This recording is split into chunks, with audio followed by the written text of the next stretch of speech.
عمر کہتا ہے ابو طالب اسلام نہ لایا تھا.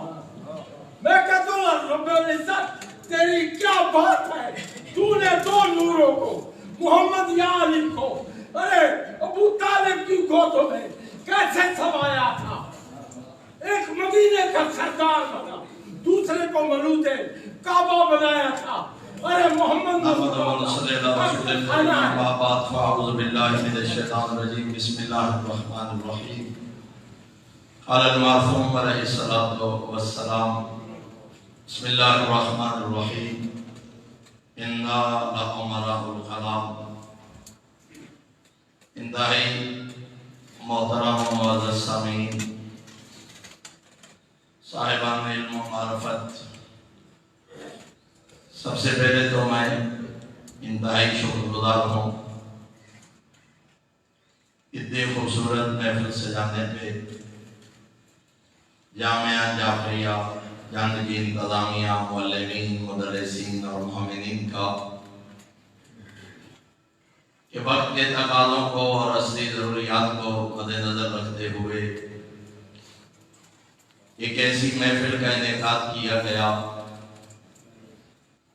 کہ صاحبان ایمان تک امیر المومنین کے کلام کا تعارف ایسے انداز سے کروایا جائے کہ اپنے آقا سے محبت کرنے والے صاحبان ایمان اس کلام کی معرفت و اہمیت سے آگاہ ہو کے حضرت کے اس حکمت بھرے کلام کو اپنی زندگی کا حصہ بنا سکیں.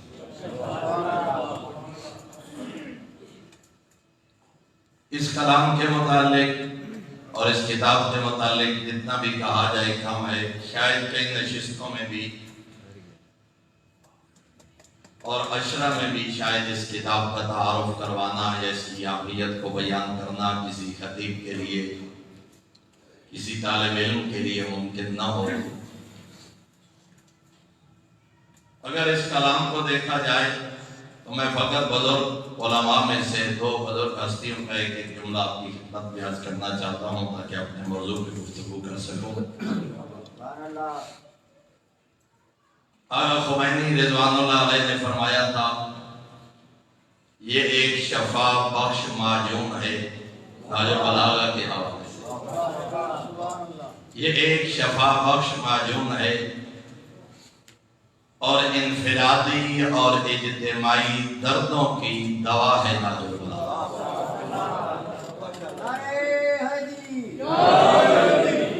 آغاز آباد آیت اللہ سید علی خامنائی کا ایک جملہ اپنے نہج البلاغہ کے حوالے سے ایک جملہ ارشاد فرمایا تھا کہ نہج البلاغہ در حقیقت امیر المومنین کے تعارف اور پہچان کی کتاب ہے. آپ نے فرمایا نہج البلاغہ ایک مجسم انسان کامل ہے. نہج البلاغہ اسلام کی ایک بے نظیر میراث ہے اور یہ وہ علمی میراث ہے جسے زندہ رکھنا فقط شیعہ نہیں بلکہ تمام مسلمانوں کا اولین فریضہ ہے.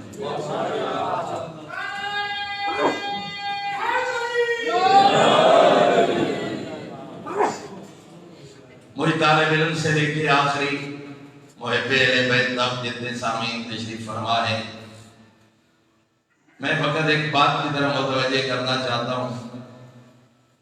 حضرت کے اس کلام میں, حضرت کے اس زبان مبارک سے نکلے ہوئے ارشادات میں سے, چاہے وہ خطبات کی شکل میں ہیں, مکتوبات کی شکل میں ہیں یا حکمت و مواعظ کے جملے ہیں, حضرت کا ایک خطبہ نمبر 218 مختلف نسخوں کی ترتیب میں فرق ہو سکتا ہے. میں جو ریفرنس سرچ کروں گا اور حوالہ جات ان کی ترتیب اس نسخے کے مطابق ہوگی جو خود مرکز افکار اسلامی کی طرف سے جو ایڈیشن شائع کروائے گئے, یعنی علامہ مفتی جعفر حسین صاحب قبلہ اللہ مقامہ الشریف کے ترجمہ والا, اس نسخہ کے خطبوں کی ترتیب کے مطابق خطبہ نمبر 218 جس میں امیر المومنین نے الحاق و متقاصر کی تفسیر بیان فرمائی, اس خطبہ کے متعلق یہ میں خود احتسابی کے لیے ایک جملہ اپنے سامعین کی نظر کرنا چاہ رہا ہوں۔ اس خطبہ کے متعلق اہل سنت عالم دین اپنی شرح ابن ابی الحدید میں ابن ابی الحدید اس خطبہ کے متعلق تعریف کرتے ہیں کہ امیر المومنین کا یہ خطبہ میں نے زندگی کے آخری 50 سالوں میں 1000 مرتبہ تلاوت کی۔ ابن ابی الحدید گواہ ہے۔ اور میرے محترم آج دیکھیے اتنا جدید دور، میرے سامنے 50 سال 70 80 سال تک کے بزرگ تشریف فرمائے، ذرا خود اندازہ لگائیے 15 سال پہلے کیا عالم تھا، 20 سال 30 سال 50 سال ذرائع مواصلات کا یا خط و کتابت کا یا لائبریریز کی یا چھاپہ خانوں کی۔ وہ وقت ہے جب اس اہل سنت عالم دین نے 20 جلدوں میں امیر المومنین کے کلام کی شرح تعریف کی۔ آج سے 800 سال پہلے، تو اب خود اندازہ لگائیے ایک وہ شخص جو امام کو خلیفۃ بلا فصل نہیں مانتا، جو امام کو پہلے نمبر پہ نہیں چوتھے نمبر پہ خلیفہ مانتے ہیں، جو امیر المومنین کو معصوم نہیں مانتے، فقط ایک صحابی یا پیغمبر ماننے والا شخص اس کلام کی اہمیت سے اتنا آگاہ ہے کہ وہ کہتے ہیں کہ میں نے ایک خطبہ اپنی زندگی میں 50 سالوں میں 1000 مرتبہ تلاوت کیا ہے، اور ہر بار مجھے یوں محسوس ہوا جیسے نورانی ممبر پہ تشریف فرما ہے حسنین کے بابا، اور میں شاگرد بن کے سامنے بیٹھا ہوں، اور یہ معلم ربانی مجھے خطاب کر کے فرما رہے ہیں، اے ابن ابی الحدید اب تو سمجھ جا کہ دنیا کی حقیقت کیا ہے۔ تو آئیے خود احتسابی کے عمل سے اپنے آپ کو گزارتے ہوئے اپنے گریبانوں میں جھانکے، سوشل میڈیا کے وسیلہ سے بہت دور تک میری یہ آواز جا رہی ہے، محب اہل بیت پہ ہونے پہ ناز کرنے والا، امیر المومنین آقا کی ولایت کا دم بھرنے والا، آئیے ہم اپنے گریبانوں میں جھانکیں، کیا میں نے نہج البلاغہ دیکھا بھی ہے؟ کیا میرے گھر کی لائبریری میں حضرت کا یہ کلام اور یہ کتاب موجود ہے؟ سامعین کی بات میں نہیں کرتا، صاحبان منبر چاہے وہ خطیب کے رنگ میں آئیں، چاہے وہ شاعر ہوں، مقرر ہوں، واعظ ہوں، مصائب خان ہوں، اس منبر پہ آنے والا ساری زندگی خطابت اور تقریروں میں گزارنے والا اور منبر رسول پہ آنے والا ہر شخص اپنے آپ کو اس احتساب کے عمل سے گزارے، کیا میں نے کبھی زندگی میں حضرت کا یہ کلام پڑھا ہے؟ کیا میری نگاہوں سے حضرت کے یہ جملے گزرے ہیں؟ کیا میں نے اپنی قوم تک یہ قیمتی میراث پہنچائی ہے؟ اگر میری زندگی میں بھی نہج البلاغہ نہیں ہے، اگر میرے زیر مطالعہ بھی نہیں ہے، میرے گھر میں بھی موجود نہیں ہے، تو پھر ہر انسان خود فیصلہ کرے کہ بطور شیعہ علی میں کہاں کھڑا اور میں نے کس حد تک اپنی ذمہ داریوں کو ادا کیا ہے۔ اور جب اس حکیم ربانی کے دروازے پہ آپ آئیں گے تو خطبہ نمبر 85 میں یہ حکیم ربانی تو یوں صدائیں دیتے نظر آتے ہیں، فَأَيْنَ تَذْهَبُونَ وَأَنَّا تُؤْفَكُونَ، کہاں بھٹکے جا رہے ہو، کس طرف تمہیں موڑا جا رہا ہے؟ حسنین کے بابا فرما رہے ہیں، آؤ علامات ہدایت تو قائم ہو چکی ہیں۔ وہ فرماتے ہیں، آؤ اللہ کی آیات تو واضح ہیں، فرمایا آؤ ہدایت کے مینار نصب کیے جا چکے ہیں، تمہاری زندگی کے مقصد کو بیان کیا جا چکا ہے، کوئی ہے اس کی روشنی سے فائدہ اٹھانے والا؟ میرے محترم سامعین، مرکز افکار اسلامی کی طرف سے اور خود اس ادارے کی طرف سے یقیناً کئی ایڈیشن شائع ہو چکے، کئی انداز میں امام کا یہ کلام قوم تک پہنچانے کی ایک اچھی کاوش اور کئی کوششیں، یقیناً ایک ذمہ داری کا احساس کرتے ہوئے اس ادارے نے جہاں پبلشنگ اور اشاعت میں ایک اہم فریضہ اور ایک اہم ذمہ داری ادا کر کے نئے سرے سے اس علمی میراث کو علمی حلقوں میں متعارف کروایا. وہاں آج کی یہ نشست گواہ ہے اور خود اس ادارت سیمینار اور سالانہ اجتماعات گواہ ہے کہ کوشش یہ کی جا رہی ہے کہ لوگ اس حکیم ربانی کے اس کلام کی طرف متوجہ ہو سکیں. تو یہ مختصر سے جملے تو میں خود احتسابی کے حوالے سے اور متوجہ کرنے کے حوالے سے میں جناب کی خدمت میں عرض کرنا چاہتا تھا. جو موضوع آج مجھے دیا گیا جس پہ مجھے گفتگو کرنا ہے، اگرچہ دامن وقت میں گنجائش بہت کم ہے، لیکن یہی پیغام تھا جو میں نے آپ تک پہنچا دیا. مجھے جس موضوع کے حوالے سے چند معروضات عرض کرنی ہے وہ ہے کہ امیر المومنین آقا کے اس کلام میں علم و علماء کے متعلق کیا بیان فرمایا. علم کے بارے میں عالم ربانی نے کیا ارشاد فرمایا، علماء کے اوصاف، علماء کی ذمہ داریاں، علماء کے منصب کے حوالے سے اس حکیم ربانی اور عالم ربانی نے عالم انسانیت کو کیسے متوجہ کیا. تو معصوم نے عالم کی یہ تعریف بیان فرمائی. میں ڈھیر ساری تفصیلات کو چھوڑ کے چند مختصر جملے عرض کروں گا. عالم اور جاہل کی تعریف کرتے ہوئے، تعارف کرواتے ہوئے خطبہ نمبر 101 میں ارشاد فرمایا، العالم من عرف قدرہ وَقَفَى بِالْمَرْءِ جَهْلًا أَنْ لَا يَعْرِفَ قَدْرَهُ. فرمایا عالم وہ ہے جو اپنی قدر و قیمت کو پہچانتا ہے. معصوم نے عالم اس کو قرار دیا جو اپنی قدر و منزلت کو پہچان جائے، جو اپنے مقام کو پہچان جائے. اور ساتھ ہی جاہل کا تعارف کروایا. فرمایا جاہل وہ ہے جس کو اپنی قدر و قیمت کا احساس، جو اپنی قدر و منزلت کو پہچان نہ سکے. اور اسی طرح دوسرے مقام پر فرمایا والعلم وراثۃ کریمۃ. میرے آقا حکمت نمبر 4 میں ارشاد فرما رہے ہیں، او لوگو علم شریف ترین میراث ہے.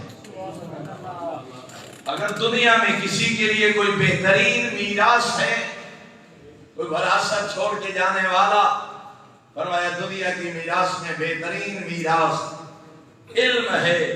اور دوسری جگہ پہ فرمایا ولا علم کالتفکر ولا شرف کالعلم. پھر امیر المومنین کا فرماتے ہیں غور و فکر کرنے سے بہتر علم کوئی نہیں ہے، اور فرمایا علم سے بڑا شرف اور فضیلت کوئی نہیں. غور و فکر سے بڑا علم کوئی نہیں ہے. جو غور و فکر کرتا ہے، جو پہچانتا ہے، معرفت حقائق حاصل کرتا ہے، اپنی تخلیق کے مقصد کو پہچانتا ہے، حق اور باطل کی معرفت حاصل کرتا ہے. فرمایا یہ غور و فکر، یہ تدبر، یہ سوچ، اپنے آپ کو تفکر و تدبر کے ذریعے اپنی تخلیق کے مقصد کو پہچانتا ہے. فرمایا یاد رکھو غور و فکر سے بڑا علم کوئی نہیں ہے. اور معصوم نے فرمایا علم سے بڑا شرف کوئی نہیں. اور پھر امیر المومنین آقا ارشاد فرماتے ہیں کل وعاء یلیق بما جعل فیہ.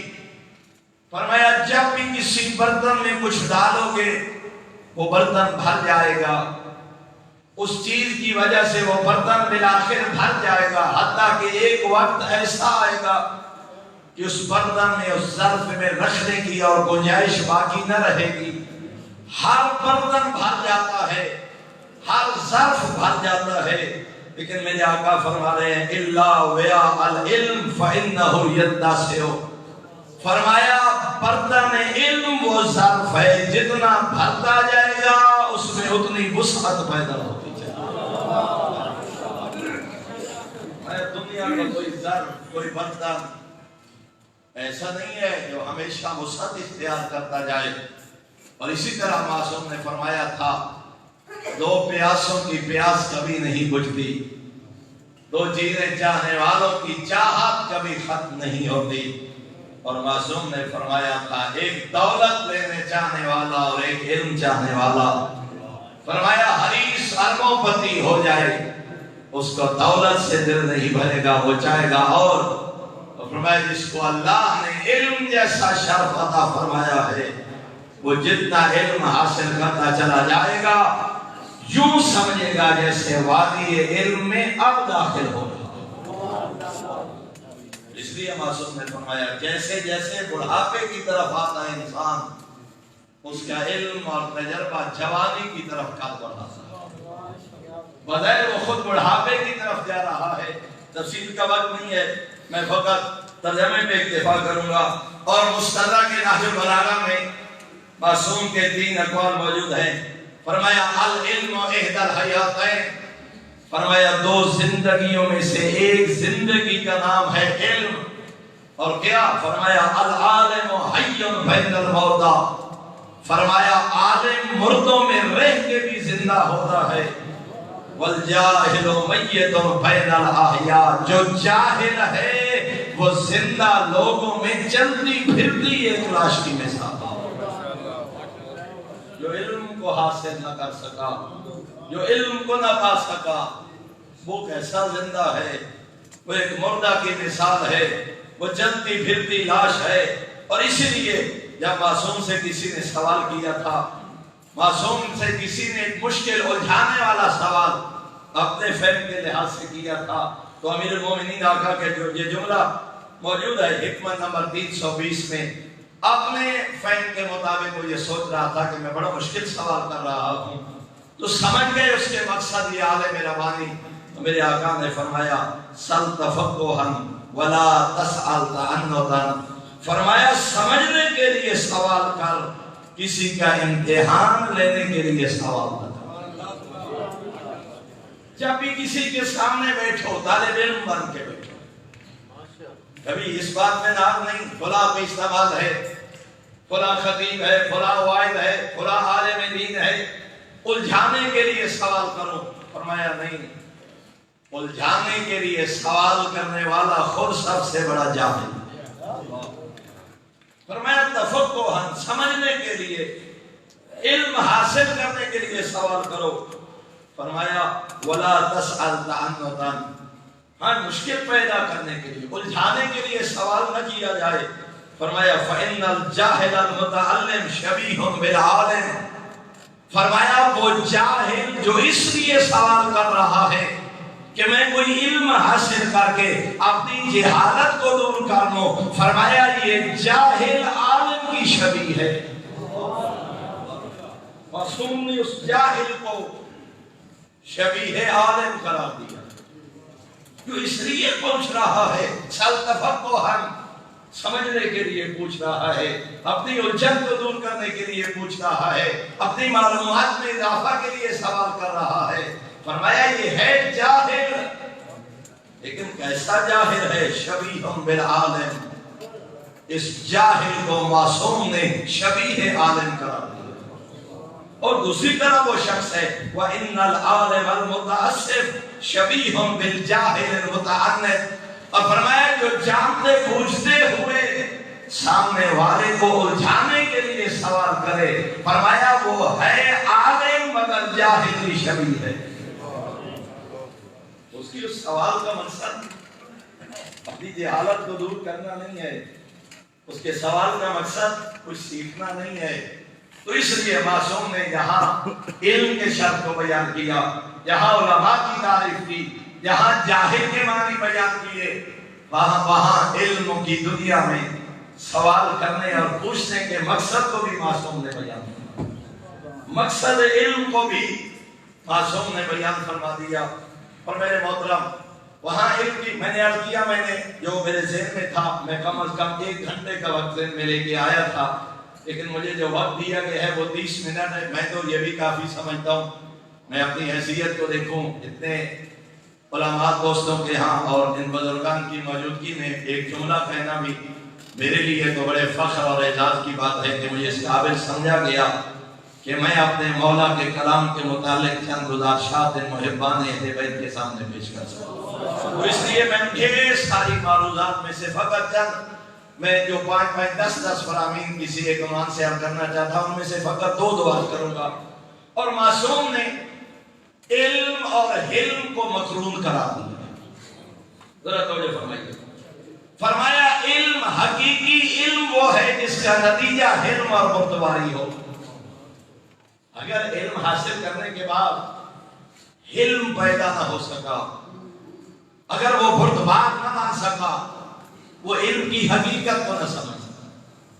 اور اس کی طرح معصوم نے خود اہل بیت کی طرف، اگر آپ آپ کے خطبہ نمبر 237 میں معصوم نے خود امیر المومنین نے جب اہل بیت کا ذکر فرمایا، جب آل محمد کا ذکر فرمایا، تو اس میں علم و حلم کی مطابقت کو اور ان کے مقرون ہونے کو معصوم نے بیان فرمایا.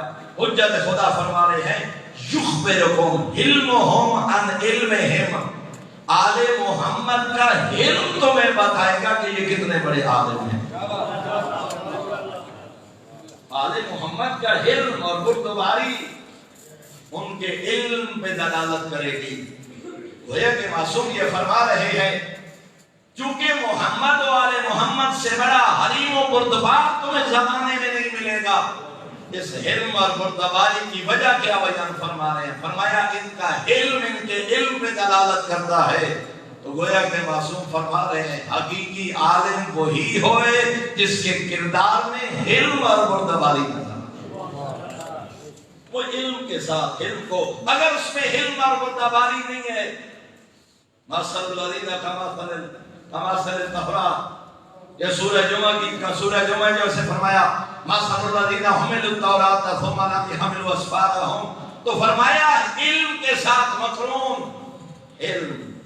علم گواہی دے گا کہ بندہ عالم کتنا ہے، علم گواہی دے گا کہ یہ بندہ صاحب ہے علم کتنا ہے. اور دوسرے مقام پہ آپ نے فرمایا، اگر آپ خطبہ نمبر 191 کو دیکھیں تو جہاں متقین کی صفات بیان کی امیر المومنین اور امام المتقین نے فرمایا وَأَمَّا النَّهَارُ فَعُلَمَاءُ عُلَمَاءُ، فرمایا ان متقین کو اگر دن کی روشنی میں دیکھو گے تو حلیم اور بردبار عالم پاؤ گے. گویا کہ علم اور علم کو معصوم نے اکٹھا بیان کیا. اور پھر اسی طرح اہل بیت کے تعارف میں آپ نے فرمایا متقین کے تعارف، عالم کے تعارف میں فرمایا یمزج العلم بالعلم والقول بالعمل. فرمایا حقیقی عالم وہی ہے جس کے علم کے ساتھ علم اور بردباری بھی نظر. اور اس کا نتیجہ معصوم نے کیا بیان فرمایا؟ فرمایا اول عوض الحلیم من علمہ ان الناس انصارہ علی الجاہل. آپ نے حکمت نمبر 206 میں ارشاد فرمایا، امیر المومنین آقا فرماتے ہیں حلیم اور بردبار بننے کے علم کا دنیا میں پہلا بدلہ اللہ یہ عطا فرماتا ہے کہ لوگ جاہل کے مقابلے میں اس کے مددگار بن جاتے ہیں. یعنی یہاں علم سے مراد علم، حلیم سے مراد عالم، جس کا علم کے ساتھ مقرون ہو جائے، جس کے علم کا نتیجہ علم کی صورت میں نظر آئے. فرمایا اللہ اسے ایسے مددگار عطا فرماتا ہے جو جاہلوں کے مقابلے میں اس کے معاون و مددگار نظر آتے ہیں. اور پھر معصوم نے فرمایا حکمت نمبر 94 میں فرمایا لیس الخیر ان یکثر مالک و ولدک. فرمایا بہتر اور نیکی اور بہتری اور خیر و برکت یہ نہیں ہے کہ تیرے پاس مال زیادہ ہو، نہ ہی دنیا کی بہتری یہ ہے کہ تیرا اولاد اور خاندان زیادہ ہو، ولیکن الخیر ان یکثر علمک. فرمایا دنیا میں سب سے بہترین دولت یہ ہے کہ تیرا علم زیادہ ہو، لیکن کیسا علم؟ وَأَنْ يَعْظُمَ عِلْمُكَ. اور فرمایا علم بھی وہ جیسے جیسے علم بڑھتا جائے تیرے علم اور بردباری میں اضافہ ہوتا چلا. تو ہم عالم کی ایک تعریف کو یا کہ معصوم یہ فرما رہے ہیں کہ عالم وہ ہے جو حلیم ہو، بردبار ہو. اس لیے کہ اگر حکیم ہی مریضوں سے اکتا جائے علاج کون کرے گا؟ اگر معالج اور حکیم ہی اپنے مریضوں کی توہین اور عزت نفس مجروح کرنے والا بن جائے. اور اس لیے میرے محترم اگرچہ موضوع سے تعلق نہیں ہے، بشر حافی ابھی آپ نے یقیناً 25 رجب کے حوالے سے جملے سنا ہوں گے کہ فرما رہے ہیں حر ہم عبد. کنیز سے پوچھ رہے تھے تیرے گھر کا یہ جو سردار ہے یہ آزاد ہے یا عبد ہے، حر ہے یا عبد؟ اور جب اس نے کہا تھا حر آزاد ہے، فرزند زہرا نے ٹھنڈی آہ بھری، سانس ٹھنڈی لے کے فرمایا تو ٹھیک کہہ رہی ہے، واقعاً آزاد ہے، واقعاً حر ہے۔ فرماتے ہیں عبد ہوتا تو ایسے نہ کرتا۔ علم اور بردباری سبب بن گئی بشر حافی کی ہدایت۔ تو فرمایا علم وہی ہے جو علم کے ساتھ مقرون ہو، اور پھر فرمایا علم وہ ہے جو عمل کے ساتھ مقرون ہو۔ علم کا نتیجہ عمل نکلے۔ اگر عمل سے عاری ہے شخص، اگر اس کا علم، اور اسی لیے معصوم نے ایک جملے میں ارشاد فرمایا وَإِنَّ الْعَالِمَ الْعَامِلَ بِغَيْرِ عِلْمِهِ، دو لوگوں کو معصوم نے بیان فرمایا، بغیر علم کے عمل کرنے والا کالجاہل الحائر الذی لا یستفیق من جہلہ، فرمایا وہ اس شخص کی مانند ہے جو اپنی جہالت میں سرگرداں ہو اور کبھی اس سے جان چھڑانے کی فکر بھی نہ کرے۔ فرمایا بلل حجت علیہ اعظم، لیکن یاد رکھو وہ شخص جس کو اللہ نے علم عطا کیا ہے اس پر حجت خدا بھی دے آتا ہے، والحسرت لہ الزم، فرمایا اس پر حسرت و افسوس بھی اس کے لیے لازم ہے، وَهُوَ عِنْدَ اللَّهِ الْوَمْ، اور فرمایا جو علم رکھتے ہوئے بھی عمل زندگی گزار جائے، جو علم کے ساتھ عمل کو مقرون نہ کرے، فرمایا اللہ کے دربار میں سب سے زیادہ ملامت کے لائق وہی شخص جو علم رکھتا تھا۔ اور اسی طرح معصوم نے دوسرے مقام پر فرمایا اوضع العلم ما وقف علی اللسان وارفعه ما ظہر فی الجوارح والارکان، میرے آقا نے حکمت نمبر 92 میں ارشاد فرمایا اوضع العلم ما وقف علی اللسان، فرمایا سب سے کم قدر و قیمت وہ علم ہے جو اس کی زبان تک محدود رہ جائے، زبان پر ہے، کردار میں شامل نہیں ہے، باتیں لمبی لمبی ہیں، عمل سے عاری ہے، لوگوں کے درمیان ایک علمی حیثیت اپنی قد کاٹ رکھتا ہے، مگر وہ علم اس کے عمل میں نہیں ڈھلتا۔ فرمایا دنیا میں سب سے بڑا بے قدر و قیمت وہ علم ہے ما وقف علی اللسان، جو زبان تک رک جائے، وَأَرْفَعُهُ مَا ظَهَرَ فِي الْجَوَارِحِ وَالْأَرْكَانِ، فرمایا سب سے قیمتی علم وہ ہے یہ جو تیرے اعضاء و جوارح سے نظر آئے۔ دنیا کا سب سے قیمتی علم وہ ہے تیری زبان گواہی دے، تیرا قول گواہی دے، تیرا عمل گواہی دے، تیرا کردار گواہی دے، تیرے شب و روز کے معمولات گواہی دے، تیری خوشی اور غمی کی محافل گواہی دے، تیرا لوگوں کے ساتھ معاملہ گواہی دے کہ جتنا بڑا ہے اس پہ عمل بھی کیا ہے۔ میں اس علم کی کوئی قدر و قیمت نہیں، میں نے عرض کیا تشریح کا وقت نہیں بننا چاہتے، میں اور عرض کرتا، اور آپ حیران ہوں گے کہ معصوم نے فرمایا حکمت نمبر 372 میں حکیم ربانی فرماتے ہیں یا جابر امام الدین و دنیا بے اربعہ، 4 لوگوں کی وجہ سے دین اور دنیا قائم ہے۔ اب تو سمجھتے ہیں فلان جاہل، جاہل کس کام کا، فلان جاہل، جاہل کا تو کوئی مقام ہی ہم نہیں سمجھتے، لیکن ذرا معصوم کا فرمان دیکھیے، فرمایا 4 لوگ ہیں جن کی وجہ سے دین کی عمارت بھی قائم ہے، دنیا بھی قائم ہے، اس میں سے فقط 2 عرض کروں گا۔ فرمایا عالم مستعمل علم ہو، ایک اس عالم کی وجہ سے دین اور دنیا قائم ہے جو اپنے علم پر عمل کرتا ہوا نظر آئے۔ علم کا مقام تو سمجھتے ہیں سارے، لیکن معصوم فرما رہے ہیں یہ وہ عالم ہے اپنے علم پہ عمل پیرا ہوا، اپنے علم کو عمل میں ڈالا، اعضاء و جوارح سے نظر آیا۔ فرمایا یہ وہ عالم ہے جس کی وجہ سے دین کی عمارت بھی قائم ہے، جس کی وجہ سے دنیا بھی قائم ہے۔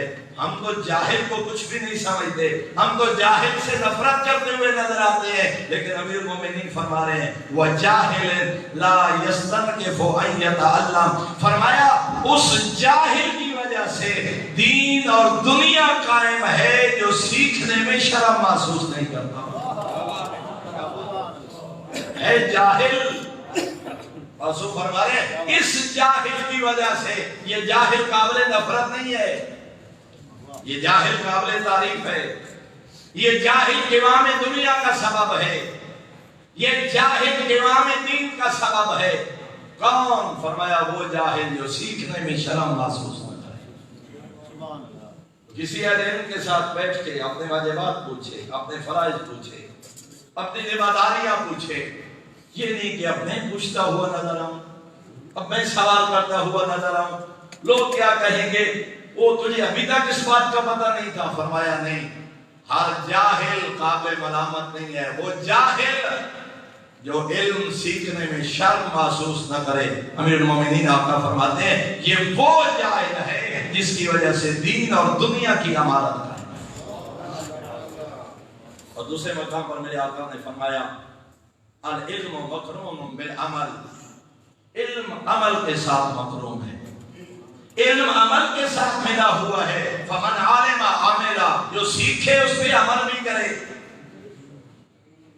معصوم کا فرمان پڑھا، کوئی قرآن کی آیت پڑھی، کوئی اپنی ذمہ داریوں کے متعلق پڑھا، کسی فریضہ کا پتہ چلا، کسی واجب سے آگاہ ہوا، کسی حرام اور مکروہ سے آگاہ ہوا، یہ حرام ہے، یہ مکروہ ہے، یہ واجب ہے، یہ مستحب ہے، یہ فرض ہے، یہ میری ڈیوٹی ہے، جو سیکھا اس پہ عمل کرے۔ کیوں؟ فرمایا والعلم یحتف بالعمل۔ امیر المومنین آقا فرماتے ہیں جب بندہ علم حاصل کرتا ہے نا تو علم عمل کو ندا دیتا ہے۔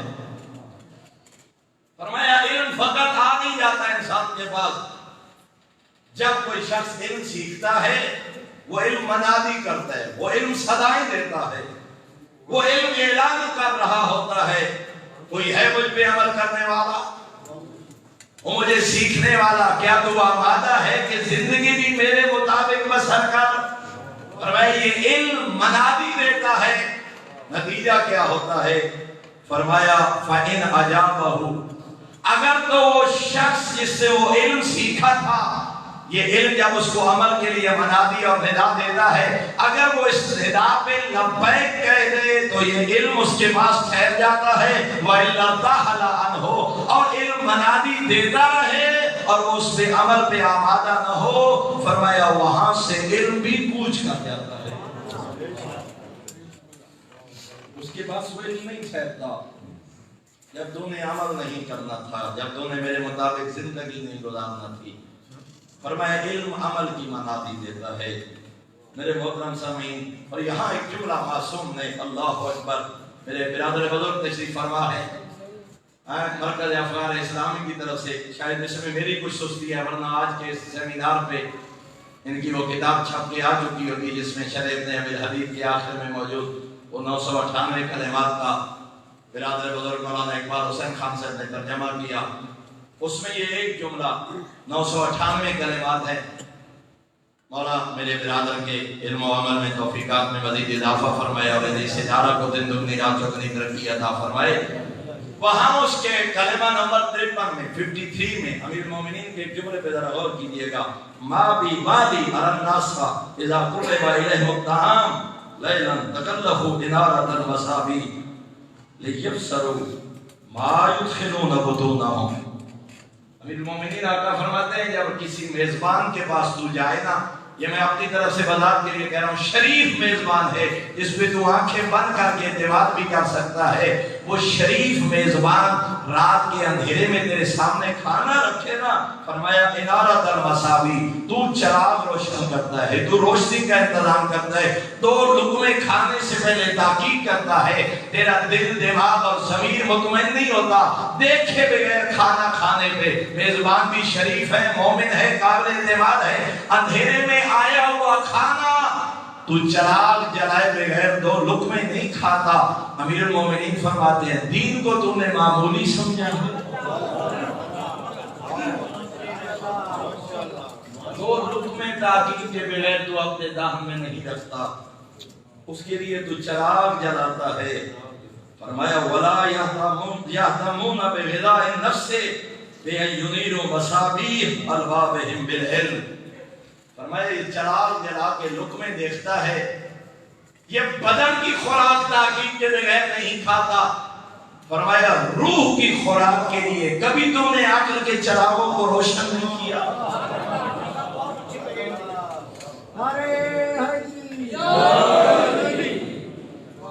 فرمایا کبھی یہ بھی سوچ لیا کر میں اس روح کی غذا کے لیے کیا کر رہا ہوں، میں اس نفس کی غذا کے لیے کیا کر رہا ہوں، میں دین کا حلال و حرام کہاں سے لے رہا ہوں، میں آل محمد کا دین کس سے پوچھ رہا ہوں، دو لقمے تحقیق کے بغیر نہیں کھاتا، اور آل محمد کا دین تجھے کبھی کوشش بھی نہیں کی کہ اس کے بارے میں پتہ تو کروں کہ میری زندگی کے متعلق معصوم نے ارشاد کیا،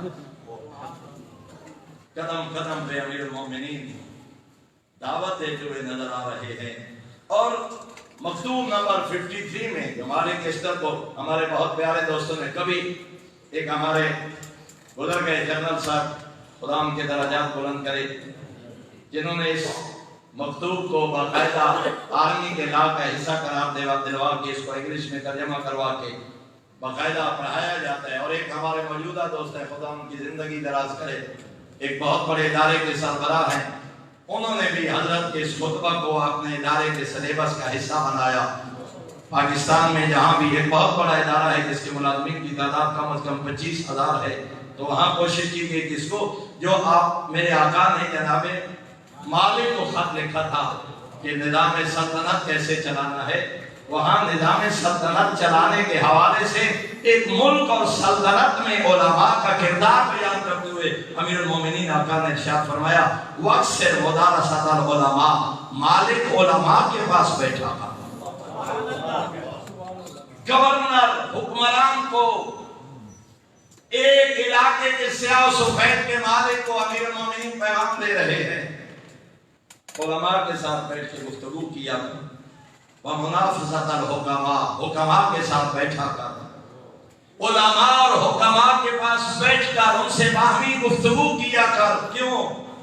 فرمایا فی تثبیت ما صلی علیہ امر و بلاد، علماء اور حکماء کے ساتھ بیٹھ کے ان کی علم اور حکمت بھری باتیں سنا کر تاکہ تیری سلطنت کا نظام بہتر انداز میں چل سکے۔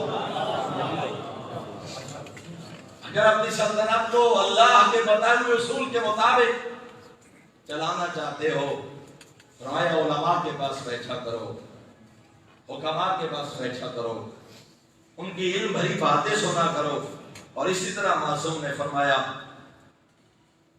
وہ اقام، اور معصوم میں چھوڑ دیتا ہوں تاکہ بات طویل نہ ہو جائے، اور دوسری مقام پر میرے آقا نے فرمایا رب عالم قد قتلہ جہلہ، عمل سے عاری شخص کے بارے میں معصوم کیا فرما رہے ہیں؟ فرمایا ڈھیر سارے صاحبان علم وہ ہوتے ہیں جن کو ان کی جہالت قتل کر دیتی ہے۔ کون سا علم ہے؟ عالم۔ فرمایا بہت سے عالم ہیں جن کو ان کی جہالت مار دیتی ہے۔ فرمایا یہ وہ شخص ہے اس نے جو کچھ سیکھا تھا اس پہ عمل نہیں کیا۔ اور انہی کلمات میں سے جس کی طرح میں نے اشارہ کیا ہے کلمہ، فرمایا العلماء مصباح اللہ فی الارض۔ امیر المومنین آقا فرماتے ہیں دنیا والو، زمین پر اللہ کے روشن چراغ اس کے دین کے علماء، اس زمین پر روشن چراغ ہے علماء، لیکن ساتھ فرمایا ان چراغوں کی روشنی سے فائدہ وہی اٹھاتے ہیں جو اللہ کی رحمت کا حقدار ہو۔ اپنے دلوں کی تاریکیوں کو فرمایا دور کرنا چاہتے ہو تو آؤ دیکھو کہ معصوم نے کیا ارشاد فرمایا۔ ڈھیر ساری معروضات جیسا کہ میں نے عرض کیا تھا چھوڑ کے بس آخری دو فرامین معصوم کے اور میری گفتگو تمام ہو گئی۔ معصوم نے فقیہ کے بارے میں، عالم کے ذمہ داری کے بارے میں بتایا۔ حکمت نمبر 9 میں فرماتے ہیں الفقیہ کل الفقیہ، پورا عالم و دانا وہ شخص ہوتا ہے من لم یقنط الناس من رحمت اللہ۔ فرمایا حقیقی عالم اور فقیہ وہ ہے جو مخلوق خدا کو اللہ کی رحمت سے نا امید نہ کرے، نا امیدی نہ پھیلائے، لوگوں کو اللہ کی رحمت سے مایوس نہ کرے۔ حقیقی فقیہ ہے، حقیقی عالم وہ ہے، کامل فقیہ وہ ہے جو لوگوں کو اللہ کی مخلوق کو اس کی رحمت سے نا امید نہ کرے۔ اور فرمایا وَلَمْ يُؤْمِنْهُمْ مِنْ مَكْرِ اللَّهِ، اور حقیقی فقیہ وہ ہے جو لوگوں کو یہ نہ کہے کہ اللہ کا عذاب تمہیں تو نہیں پہنچے گا، یعنی اللہ کے عذاب سے انہیں مطمئن بھی نہ کرے اور اس کی رحمت سے نا امید بھی نہ کرے۔ اس کی گفتگو، اس کا کردار، اس کا عمل، اس کی زندگی اس کا آواز، اس کی تقریریں، اس کی تحریریں ایسا ماحول پیدا کرے کہ امید و یاس کے درمیان نظر آئے۔ اور اس کے ذہن میں ایک حدیث عرض کرنا چاہوں گا۔ معصوم نے فرمایا اگر 1.25 لاکھ انبیاء کے برابر بھی تمہاری نیکیاں ہوں، کبھی خود کو اس کے غضب سے محفوظ نہ سمجھنا ہو۔ اور دوسرے مقام میں معصوم نے فرمایا دنیا کے ریت کے ذرات کے برابر تمہارے گناہ ہوں، کبھی اللہ کی رحمت سے نا امید نہ ہونا۔ تمہارے گناہ حد سے بڑھ گئے ہیں، اس کی رحمت ختم تو نہیں ہوگی۔ نعرہ تکبیر، اللہ اکبر، نعرہ رسالت، نعرہ حیدری، زندہ باد، جدیدیت، مردہ باد، نعرہ حیدری۔ حکمت نمبر 147 میں حمیل ابن زیاد کو امیر المومنین کا وفادار صحابی، حضرت کی ساری یہ وصیت نہیں اور حمیل کو یہ فرمائے گئے ارشادات، ایک حصہ فقط تلاوت کر کے طالب دعا ہونا چاہتا ہوں۔ یا حمیل العلم خیر من المال، حمیل علم مال سے بہتر ہے، حمیل علم مال سے بہتر ہے۔ اور معصوم نے اس کے دلائل دیے، العلم یحرسک وانت تحرس المال، مال کی تو حفاظت کرتا ہے، علم تیری حفاظت ہے۔ مال کا تو خود محافظ بنتا ہے، چوری اور ڈاکے سے بچاتا ہے۔ جتنا مال زیادہ ہوتا جاتا ہے تجھے نیند بھی نہیں آتی، گارڈ سیکورٹی کا انتظام کرتا ہے، مال تیرا دشمن بنتا ہے، مال کی تو حفاظت کرتا ہے۔ اللہ اکبر، علم تیرا محافظ بنتا ہے۔ ایک پیش نماز جو اپنا حق پیش نمازی ادا کرے، جو واقعاً اپنی طالب علمی نبھائے، کیا پورا گاؤں اس کا محافظ نہیں ہوتا؟ ایک عالم دین جس کے نہ آپ قبیلے سے آگاہ ہوتے ہیں، نہ وطن سے آگاہ ہوتے ہیں، نہ خاندان سے آگاہ ہوتے ہیں، اگر وہ اپنے علمی ذمہ داری کو نبھائے، میں نے دیکھا بزرگان علماء کو جس خطے میں جاتے ہیں ہزاروں لوگ جان و مال عزت و ناموس کے محافظ بن جاتے ہیں۔ فرمایا مال کی تجھے حفاظت کرنا پڑتی ہے، علم تیرا محافظ بن جاتا ہے۔ پھر ایک جملہ ذہن میں آ رہا ہے، عرض کیے دیتا ہوں۔ معصوم نے فرمایا مال کی مذمت کے لیے اتنا کافی ہے، مال کی حقیقت، بات پہ توجہ کیجیے گا، امیر المومنین آپ کا فرماتے ہیں مال کی حقیقت کے لیے اتنا ہی کافی ہے کہ جب تک جدا نہ ہو اپنے مالک کو بھی فائدہ نہیں پہنچاتا۔ میری جیب میں مال ہے نا، جب تک میں خرچ نہیں کروں گا یہ مجھے بھی فائدہ نہیں کرے۔ فرمایا خود اندازہ کر لے مال دنیا کی کیا حیثیت ہے، تیرے لیے بھی تب فائدہ مند ہے جب تو اس سے جدا ہو جائے۔ جب تک تیری جیب میں ہے، بینک میں ہے، گھر میں ہے، تیرے کسی کام کا نہیں ہے۔ سواری خریدی ہے، خرچ کرے گا تو سواری ملے گی۔ بازار میں مال کسی کو دے گا تو بدلے میں لباس ملے گا۔ فرمایا اس سے کیا پیار کرنا جو فائدہ ہی تب دے جب تو اس سے جدا ہو جائے۔ اور دوسرے مقام اسی میں فرمایا والمال تنقصه النفقہ والعلم یزکو علی الانفاق۔ فرمایا علم مال سے بہتر ہے، مال خرچ کیا جائے کم ہوتا ہے، یہ علم کی فضیلت ہے، جتنا خرچ کرتے جاؤ گے اتنا بڑھتا چلا جائے۔ اور پھر معصوم نے فرمایا وَسَنِيُّ الْمَالِ يَذُلُّ بِذَوَالِهِ۔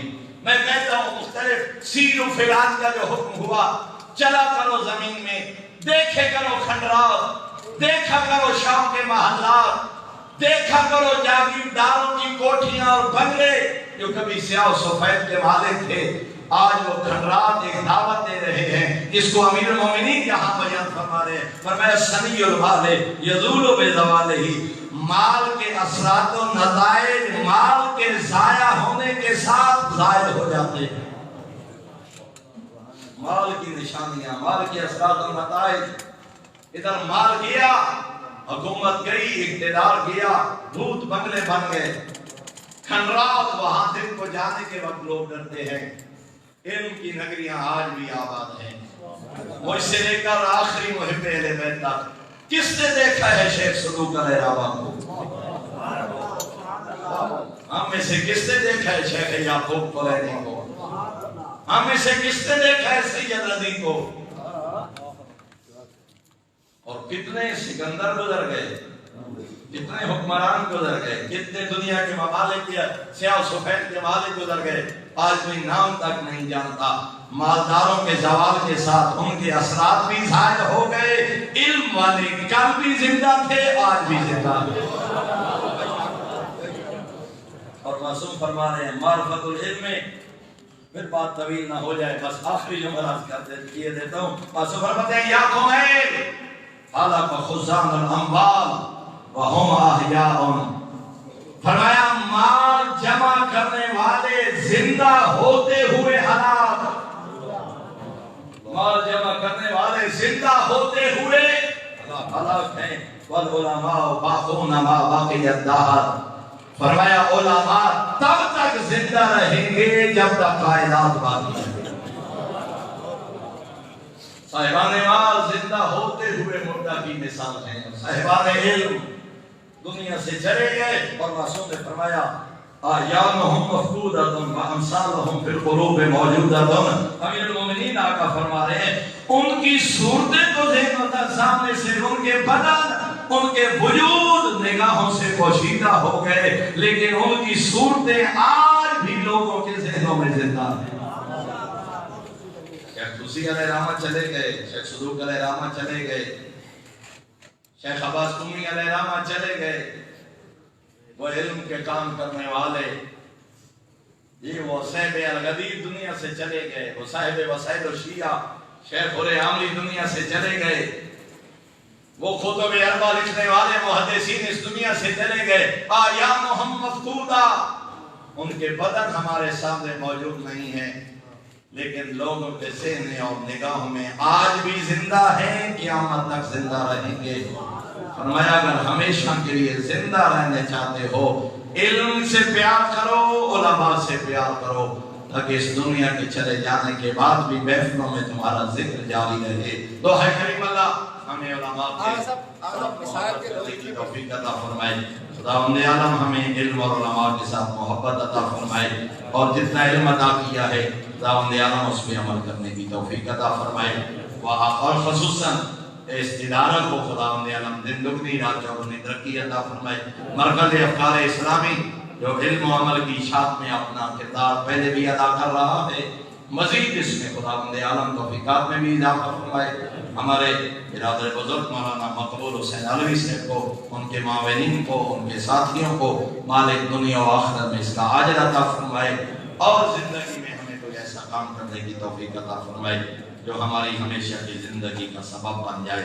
وآخر الدعوانا ان الحمدللہ رب العالمین۔ بار بار حکم ہے مسائب کے لیے، لیکن میں معذرت خواہ ہوں، میں نے چڑیال 1:30 بجے حاضر ہونا ہے، دامن وقت میں گنجائش ہوتی تو انشاءاللہ ضرور چند جملات کرتا۔